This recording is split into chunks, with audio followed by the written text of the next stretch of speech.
Welcome to America Open for Business, where we talk with high-growth entrepreneurs and leaders who have found success in one of the world's most important markets.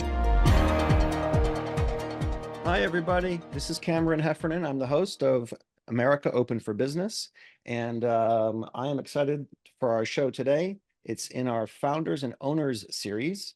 The episode is brought to you, as always, by us, your B2B Marketing. We are a truly global marketing agency. Many mid-market B2B companies in particular, face challenges as they enter new markets or expand across borders.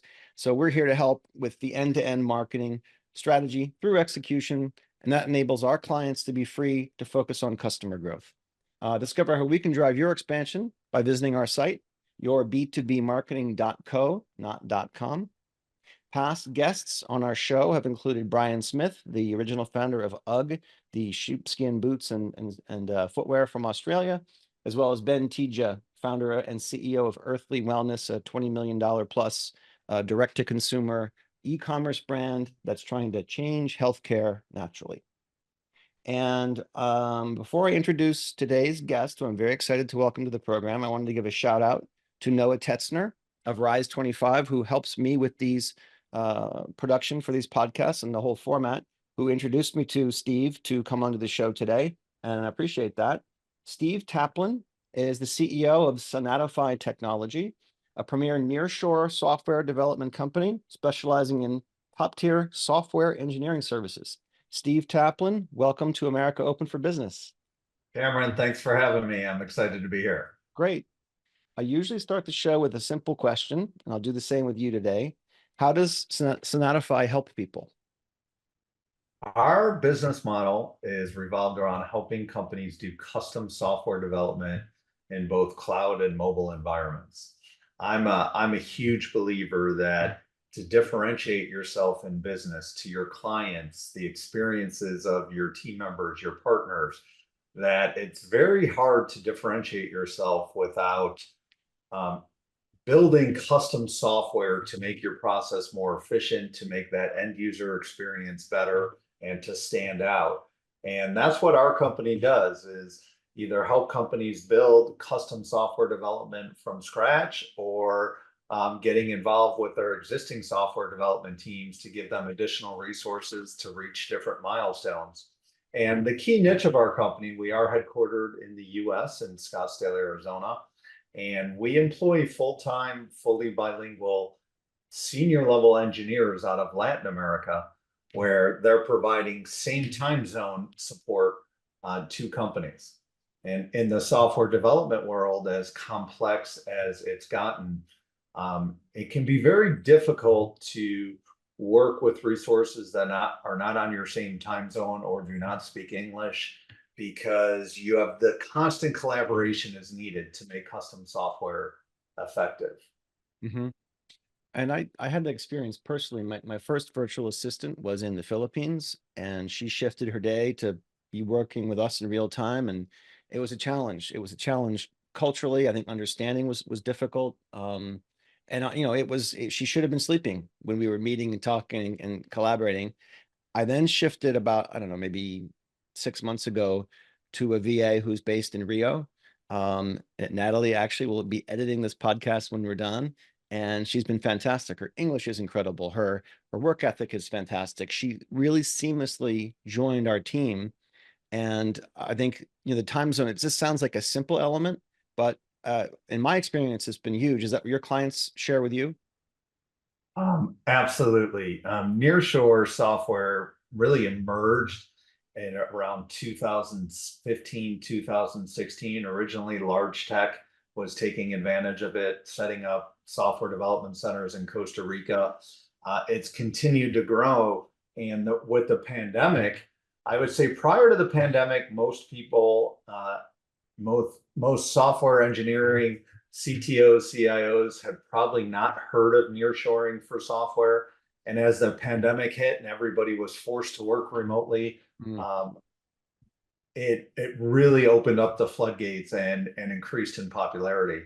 And more than anything, the cycle businesses get in when they're doing custom software is they'll have teams working during the day, And if you're working with an offshore team, your goal is to have an hour or two overlap at the end of the day where you could transfer work so they can be productive overnight.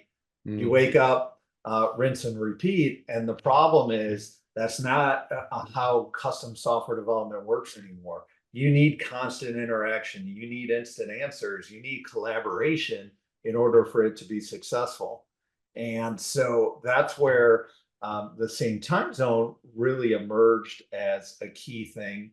And when you're dealing with talented software developers who are top in their game, those people don't have to work the night shift where they live. When you do have people who are working the night shift so they can be on US time zones, they're normally not the best of the best, because the best of the best don't have to do that.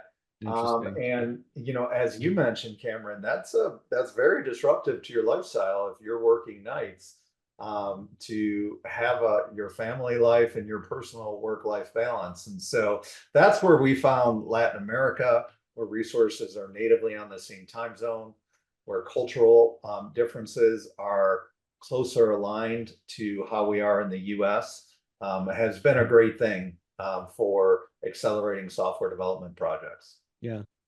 I read the other day that the LATAM outsourcing market is estimated to reach $16 billion this year, according to Statista. So do what you want with the Statista stat.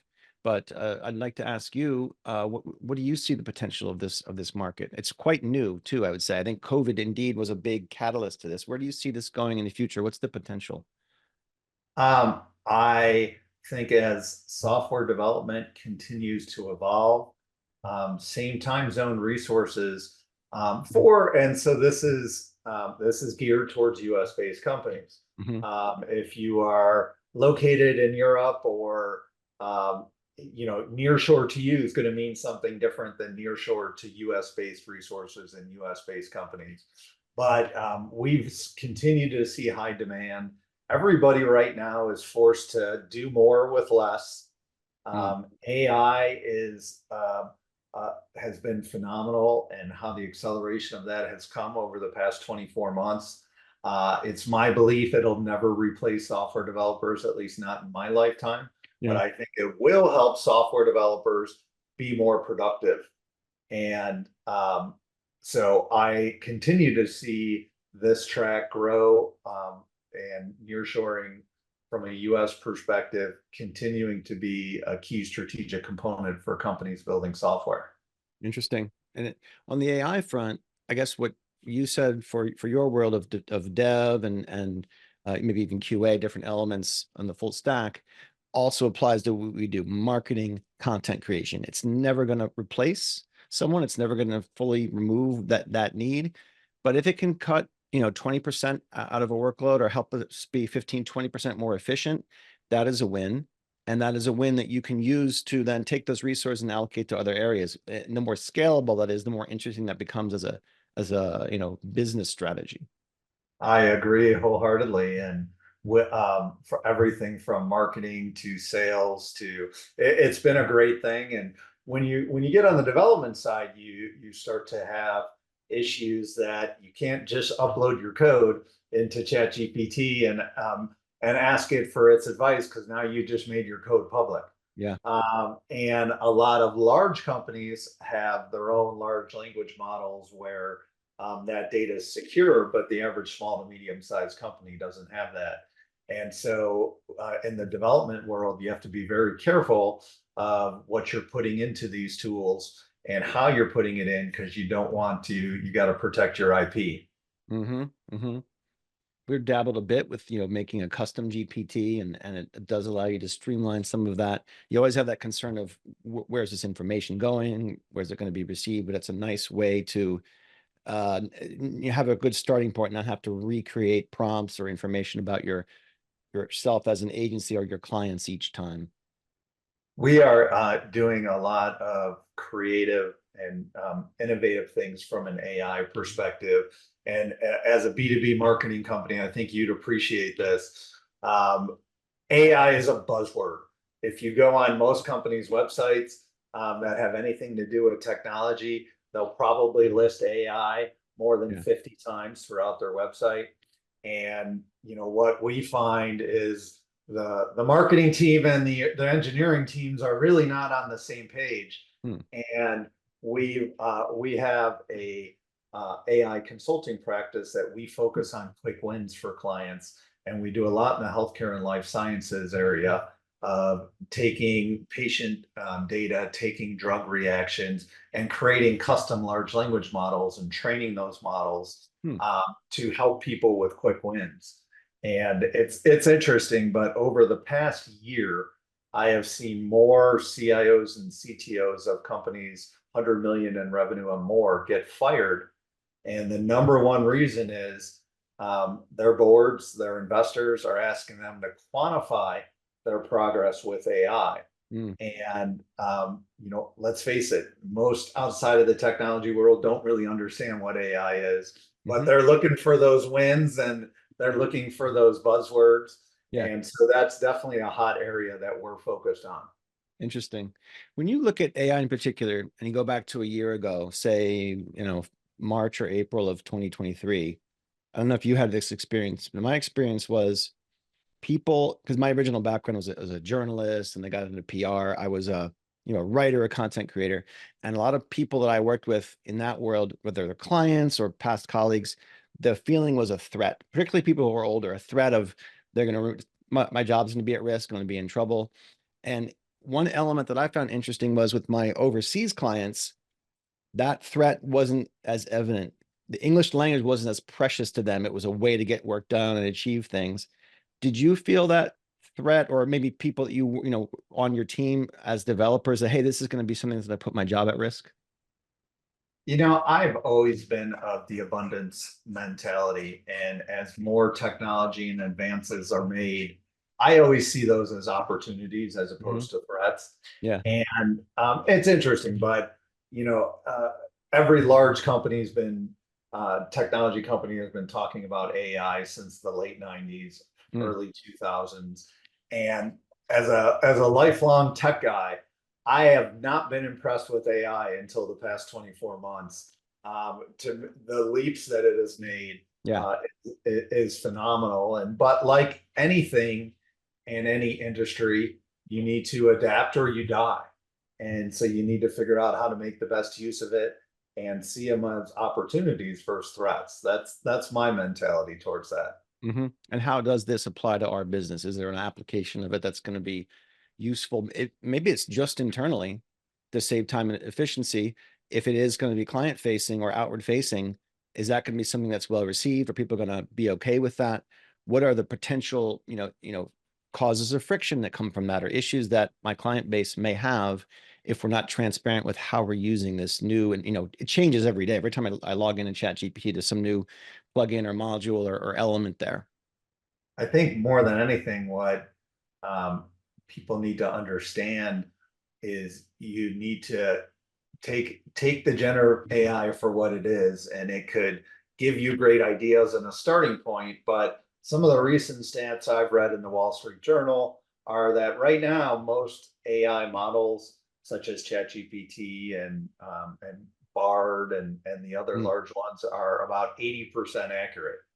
And so you need to. I also write, and we do a lot of content. I write for Forbes on Entrepreneur Magazine. Yeah. And you need to take it for what it's worth, that it can give you good ideas, but it still needs the human touch to it.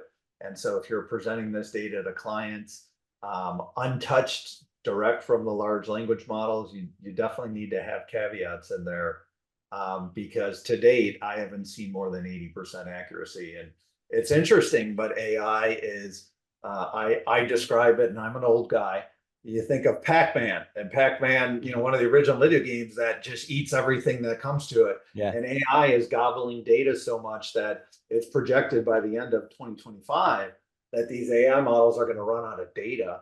Wow. And they're looking for more ways to get data, because all public data it will have consumed by then. And there's actually some scary ideas out there of large companies licensing out their data in a way that the end users probably won't like. Hmm. But it's just this big data gobbling machine that you got to keep feeding it. Or not aware of. I heard an example on, it was a podcast a while back about the car making companies are now having to be concerned about, they're now technology companies too, data, Apple, Google, IBM have been thinking about it and aware of it for years. GM, Volkswagen, Ford, that's something new, but now they're going to have to be thinking about privacy data. The example was how people use tracking that's built into a GPS in a car, where it was a husband, a split couple, and he was using it to track his wife and like ex-wife and causing issues for her. And all of a sudden, car companies have to be thinking about this, or before it was not on their radar. It's definitely opening up a lot of things, and as this need for data, they're looking for anything and everything, and invasions of privacy are going to continue to be a big issue. Mm-hmm. Um, and something that everyone has to watch out for is settings they have on whether it's their phone or their GPS or their browser settings, because there is that need for data for these generative AI models to continue to learn and to continue to create new opportunities. Mm-hmm. So a moment ago, you had mentioned Europe. I lived and worked in Europe for almost 5 years and got familiar with, from my working environment, the offshore, the remote development environments there, whether it's Poland or Romania or North Africa. Um, and a lot of the listeners on our show, we target our content at overseas-based companies that want to grow in the U.S. market. If you're coming over to the U.S. either for the first time or trying to expand here, what is the competitive advantage from working with Sonatify that a company like that could realize? So, a great question. And at the end of the day, what where the competitive advantage is going to be is, where are your resources that are going to be involved in the software development process? So if you're a global company that's headquartered out of Australia, but your software development teams are in the US, and those are the key resources that need to interact, that's where Sonatify can be a huge help, because we have resources on the same time zone as those teams. Mm-hmm. We've had Fortune 500 companies that were non-US based, but their development and product resources were in the US, and they were looking for a solution to leverage lower cost labor than the US that's in the same time zone. So Mm-hmm. it kind of depends on where those resources are that need to be having this constant interaction. Interesting. I have a client that's in central Mexico. They do manufacturing support services, and especially after pandemic, we talked about our messaging focused on the advantage of strategically geographically dispersed production locations. Like, you need a China plus one, you need some presence in Mexico to be diverse. If there's a supply chain issue or a geopolitical threat, tariffs, you have some options. Does that apply to your world and what you guys do? It absolutely does. And obviously, there's been a lot of geopolitical tension going on right now between Russia and Ukraine, that has been going on for a long time. Outside of the US, the next big hub for software development in the world was probably Ukraine. Mm-hmm. And they've just lived and bred software development in that country for a long time. And so we had a lot of companies that during that time, because of those geopolitical risks, they had all of their software development resources in Ukraine, and they needed to diversify. A lot of the software companies that were headquartered there were able to make alternative arrangements to move to nearby countries. But that geopolitical risk made a lot of companies want to diversify. And because of that. And so we've definitely seen that in our space. Hmm. For companies that are looking to outsource development to Latin America, what are some experiences and best practices that you can share with our audience to optimize the engagement? More than anything, it um, making sure that you have the right cultural fit with the resources and your team. Okay. That is why we're actually a US based company that hires in Latin America, because we're really focused on bridging that cultural gap. Um, Employment laws in Latin America are very unique. And to attract very good software developers, you need to make sure you have very competitive packages. Okay. It's not as straightforward as the US, where you might have a W-2 employee and a contractor.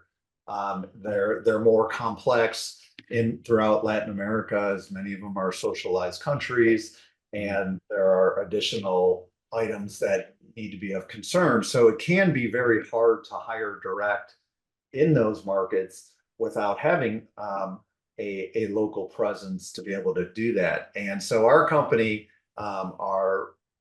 we've earned our stripes as being experts in both the markets, and then being able to bridging the gap. And with that, when we are talking with clients, we always want to understand what they're trying to accomplish. If they have a certain technology stack they're using, what resources they have, what they're looking for from us. We like to use responsibilities matrices to be very clear with clients of who's responsible for what. Sometimes we're responsible for everything. Sometimes we're only doing one or two roles. But we have found, by being thorough and making sure we're only taking projects that are fit our core competencies, that we can make sure it's a win-win. And then when we bring our resources to the table, we always give our clients the opportunity to interview the resources and make sure that they feel there's going to be the right cultural fit, because that's really critical for success. So you probably have like a cultural assessment, some kind of a tech assessment, and then like an English language assessment. We actually built a SaaS software that we call Nexus. That is, I like to joke, you do it wrong enough, long enough, and you figure out how to do it right. And so my approach to building companies is I always build custom software systems for the operations of the company, so you can minimize mistakes happening, the same mistakes happening over. And our Nexus software is how we find our Latin America engineers, and the full process we go through, from code testing and technical tests and cultural and English assessments, all the way through how we match them to a client's business requirements. We've actually built a software, and we have a community now of over 12,000 engineers in Latin America that are part of this Nexus network that we've created. And what we do to attract these people is solely educate them how to maximize their income working with US based companies. And so when we have people in interviews that do something that causes them to not get hired, we'll create a video or a blog post or an article on it and push it out to this community. And sometimes it's as easy as, hey, if you don't have a pretty background where you are, put up a virtual background so it's not distracting. Wow. Another, less obvious thing is for software engineers where English is their second language, that clients will always want to challenge you to see how you think as an engineer. And a lot of people where English is not their first language, if they get flustered, they try to talk real fast and rush through it. And we tell people, stop. They're trying to test your thinking ability, and you're allowed to take a time out or even take a deep breath and think through how to answer. And so those are the kind of tips and things we do that have where we've attracted this community, who we're educating them, and they're a great resource pool as we grow our business. Do you think of yourselves as a human capital, a people company, or a technology company, or an innovation company, or some mixture of those things? We categorize ourselves as a niche custom software development company. We do fully managed projects for clients. We do staff augmentation. We have our own SaaS platform. And as I've mentioned, we've now rolled out our AI consulting arm, helping clients get those quick wins in the AI arena. So services, a custom software services company is how we categorize ourselves. Okay. And you tend to have longer term relationships with the individuals that are in Latin America? And we currently have 140 full-time employees in Latin America. We don't use gig workers or part-time contractors. We only have full-time engineers, and that's a key part of how we can ensure quality. And we're not just there's certain companies in the nearshoring space that are nothing more than recruiters trying to match Yeah. talent in Latin America to that. That's not our model. We hire engineers. We have over 170 Glassdoor and Indeed reviews of the experience of working for Sonatify. And we maintain phenomenal ratings, although you do get upset people every once in a while. But a big part of why a lot of clients do come to us is they read these Glassdoor and Indeed reviews and want to understand the experience employees have working for us to see if it's going to be a good fit for them. Yeah. There's this misconception that sometimes when you have workers from another country that you don't treat them very well, you don't pay them very well. And we see a lot of clients truly care that we're getting good talent, we're treating them well. And of course, any company can say they do, but you got to provide proof points. And Glassdoor and Indeed reviews are a key aspect of that, which we can't control as a company. What's put out there. Right. I mean, happy employees are possibly the best ambassadors for your brand you can ever have. No doubt. Absolutely no doubt. And it is interesting in Latin America, exact same skill set, but fully bilingual will get about a 30% premium in pay versus somebody who's not fully bilingual. Yeah. And our business model is we pay our engineers in the top 90% of the market because we want the best of the best. And we've been able to, for a long time, keep our engineer attrition well below 7%. That's fantastic. My client that has the manufacturing facility in Mexico, one of the things that they've seen over time is that their clients, primarily American and Canadian, but some Europeans too, the common experience is they get down there to Mexico, they start their production at a certain level, and it quickly grows when they become more aware of the capabilities of the Mexico workforce. Is that a common experience for some of your clients? So different businesses, and all of our engineers do work from home. And so we are a remote company, and it's interesting. In most of Latin America, prior to the pandemic, working from home was not a thing. And if you were a talented software developer, you needed to live near a major city, like Mexico City has been a huge hub.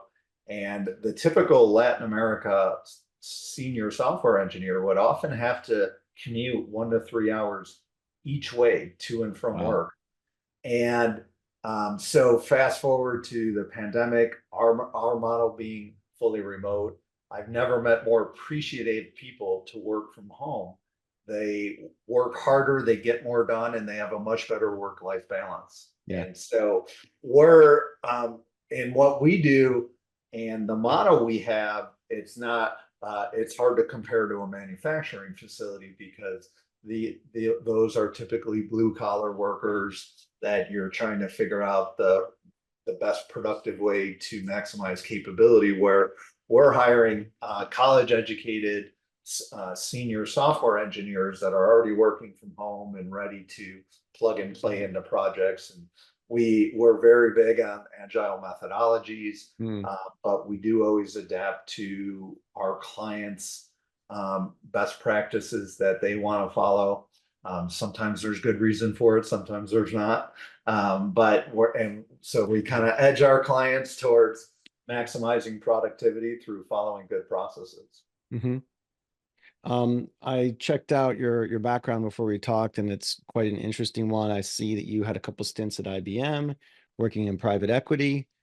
How did those experiences culminate into now Sonatify, and where do you see yourself going with this over the longer term? So I did start my career at IBM, and I got involved in data center outsourcing right when the internet boom occurred. And there were internet, or at the time it was called e-business enabled data centers. And I was in the right place at the right time. And IBM's first e-business hosting center was in Schaumburg, Illinois. Per the Bears jersey behind me, I'm originally from Chicago. I live in Scottsdale, Arizona.